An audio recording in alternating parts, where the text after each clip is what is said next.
मैं सबसे पहले स्वातंत्र वीर सावरकर की 140वीं जयंती के अवसर पर उस राष्ट्र ऋषि को कोटि कोटि नमन करते हुए विनम्र श्रद्धांजलि अर्पित करता हूं।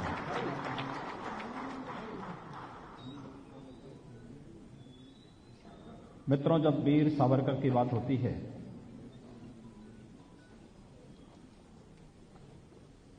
तो वीर सावरकर की प्रतिभा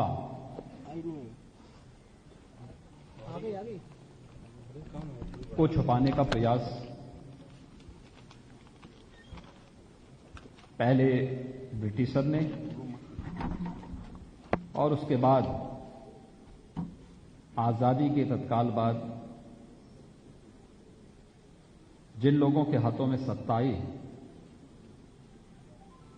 उन्होंने वह हर संभव प्रयास किया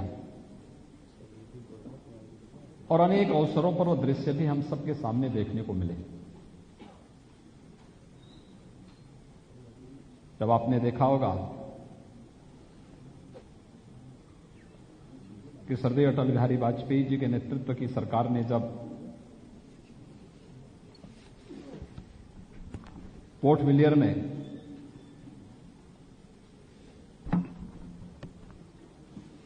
सेलुलर जेल में एक स्मृतिका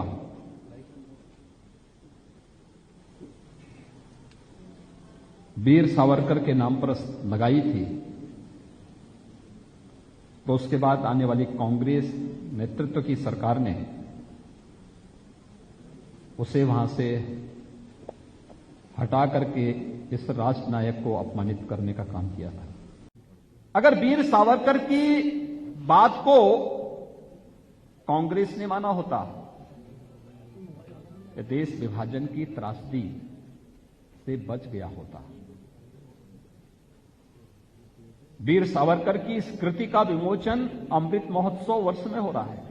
हम 75 वर्ष देश की आजादी का मनाने जा रहे हैं 15 अगस्त 1947 2022 को। 1947 को जो देश आजाद हुआ, लेकिन भाइयों बहनों,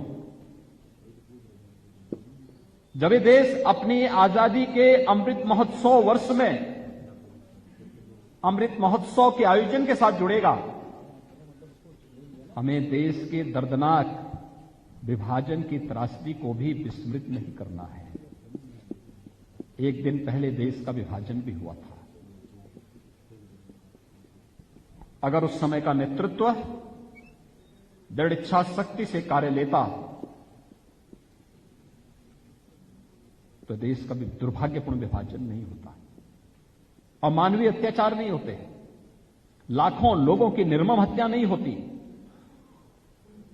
भारत विभाजन की त्रासदी के फलस्वरूप जो बातें सामने आई थी, तब भी वीर सावरकर ने एक बात कही थी, पूरी दृढ़ता के साथ कही थी। उन्होंने कहा, पाकिस्तान आएंगे जाएंगे। हर एक युग दृष्टा ऋषियों ने इसी बात को कहा।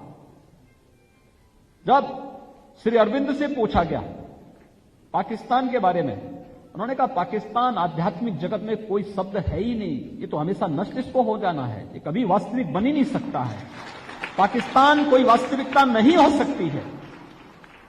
लेकिन वीर सावरकर ने भी यही बात कही थी, पाकिस्तान आएंगे जाएंगे, लेकिन हिंदुस्तान हमेशा रहेगा।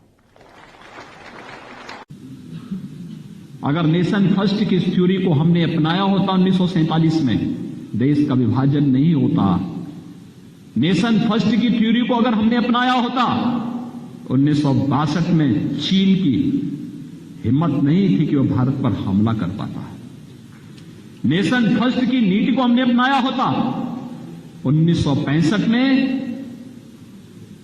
बहादुर सैनिकों के द्वारा पाकिस्तान पर विजय के बाद भी समझौते के टेबल पर भारत के सामने वह स्थिति नहीं पैदा होती जो आतंकवाद और उग्रवाद के रूप में पूरा देश हिल रहा है।